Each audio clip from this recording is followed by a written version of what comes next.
Berikut adalah penulisan ulang dan penyusunan dari sejarah Kerajaan Singasari yang lebih lengkap dan terstruktur. Kerajaan Singasari, sejarah, masa kejayaan, dan peninggalan. Kerajaan Singasari adalah salah satu kerajaan besar bercorak Hindu-Buddha yang berdiri pada abad ke-13 di Nusantara. Kerajaan ini berpusat di Malang, Jawa Timur, dan mencapai puncak kejayaannya di bawah pemerintahan Raja Kertanagara. Pendiriannya bermula dari peristiwa perebutan kekuasaan yang dipimpin oleh Ken Arok, yang kemudian menjadi Raja pertama Singasari. Kerajaan ini berakhir akibat pemberontakan Jayakatwang dari Kadiri, serta konflik dengan pasukan Mongol. Sejarah berdirinya Kerajaan Singasari. Awalnya, wilayah Singasari dikenal sebagai Tumapel, yang merupakan daerah bawahan Kerajaan Kadiri. Pemimpinnya, Tunggul Ametung, tewas di tangan pengawal bernama Ken Arok yang ingin merebut kekuasaan sekaligus menikahi istri Tunggul Ametung, Ken Dedes. Dengan bantuan Empu Gandring, Ken Arok menggunakan keris legendaris untuk membunuh Tunggul Ametung. Setelah menjadi Bupati Tumapel, Ken Arok mulai melepaskan diri dari kekuasaan Kadiri. Ia memimpin pemberontakan terhadap Raja Kertajaya pada tahun 1022 dalam pertempuran di Ganter. Kemenangan ini mengukuhkan Ken Arok sebagai pendiri Kerajaan Singasari dengan gelar Sri Rajasa Batara Sang Amu Raja Kerajaan Singasari. 1. Ken Arok, Sri Dweldsbuat, pendiri dan raja pertama Singasari.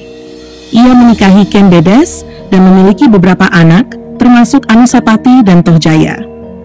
2. Anusapati, anak angkat Ken Arok dari Ken Dedes. Naik tahta setelah membunuh Ken Arok, tetapi kemudian tewas di tangan Tohjaya. 3. Tohjaya, pula anak kandung Ken Arok dari Ken Umang.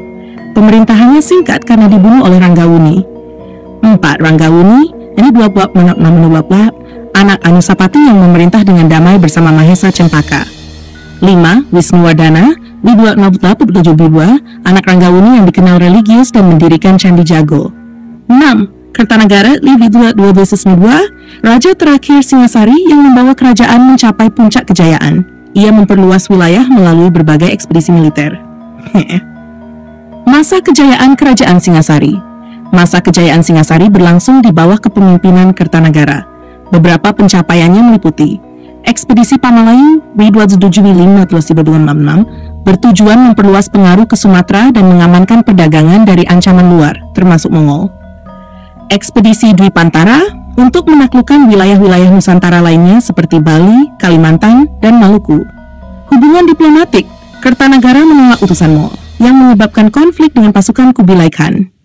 Keruntuhan Kerajaan Singasari. Pada tahun 1292, Jayakatwang, Raja Kadiri, memberontak dan berhasil merebut ibu kota Singasari. Kertanagara terbunuh dalam serangan tersebut. Kerajaan ini akhirnya runtuh, tetapi penerusnya Majapahit didirikan oleh Raden Wijaya, menantu Kertanagara. Peninggalan Kerajaan Singasari. Kerajaan Singasari meninggalkan banyak jejak sejarah berupa candi, arca, dan prasasti. Candi Singasari, tempat pemujaan Kertanagara di Malang. Candi Jago, didirikan oleh Wisnuwardhana. Candi Kidal, dibangun untuk Anusapati. Arca Dwarapala, penjaga gerbang besar dengan ukuran monumental. Prasasti Mula Malurung, catatan tentang silsilah Raja-Raja Singasari, karya sastra Empu Prapanca yang memuat sejarah Singasari dan Majapahit. Sejarah Singasari menjadi fondasi penting dalam pembentukan Kerajaan Majapahit yang dikenal sebagai kerajaan terbesar dalam sejarah Nusantara.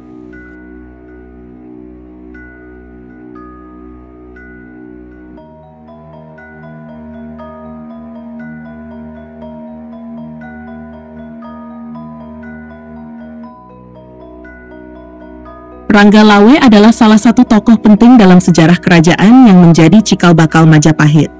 Namun, perannya seringkali dikaitkan dengan peristiwa yang terjadi setelah berdirinya Kerajaan Majapahit, bukan Kerajaan Singasari secara langsung. Berikut ini adalah uraian mengenai peran Ranggalawe. Latar belakang. Ranggalawe adalah seorang bangsawan dari Kerajaan Majapahit yang awalnya berhubungan erat dengan Kerajaan Singasari. Setelah kehancuran Singasari akibat serangan pasukan Kediri yang dipimpin Jayakatwang pada tahun 1292, Raden Wijaya, pendiri Majapahit, berusaha mengonsolidasikan kekuatannya dengan dukungan dari para pengikutnya, termasuk Ranggalawe. Peran di era peralihan Singasari Majapahit. Rangga Lawe dianggap sebagai salah satu tokoh yang mendukung Raden Wijaya dalam perjuangannya melawan Jaya Katuang dan dalam menghadapi serbuan pasukan Mongol pada tahun 1293. Setelah Majapahit berdiri, Rangga Lawe diangkat sebagai salah satu pejabat penting dalam pemerintahan. Konflik Rangga Lawe. Rangga Lawe terkenal dalam sejarah karena pemberontakannya terhadap kerajaan Majapahit pada tahun 1295. Konflik ini dipicu oleh ketidakpuasannya atas pembagian kekuasaan dalam pemerintahan Majapahit. Rangga Lawe merasa berhak mendapatkan posisi lebih tinggi daripada jabatan yang diberikan kepadanya, yaitu sebagai penguasa di daerah Tuban. Pertempuran dan akhir hayat Rangga Lawe. Ketidakpuasan Rangga Lawe berujung pada pemberontakan terhadap Raden Wijaya. Dalam pertempuran besar yang terjadi, pasukan Rangga Lawe akhirnya kalah. Rangga Lawe sendiri tewas dalam pertempuran tersebut, yang dikenal dalam tradisi Jawa sebagai salah satu pemberontakan awal terhadap Majapahit. Pengaruh dan makna sejarah. Meskipun Rangga Lawe dikenal sebagai tokoh pemberontak, kisahnya mencerminkan dinamika politik dan sosial pada awal berdirinya kerajaan Majapahit. Ia juga menjadi simbol dari ketegangan antara kepentingan lokal, daerah, dan pusat kekuasaan yang muncul dalam proses penyatuan wilayah Nusantara di bawah kekuasaan Majapahit. Peran Rangga Lawe menjadi penting dalam memahami transisi dari kerajaan Singasari ke Majapahit, karena ia mewakili tantangan yang harus dihadapi oleh Raden Wijaya dalam membangun kekuasaan yang stabil dan terpusat.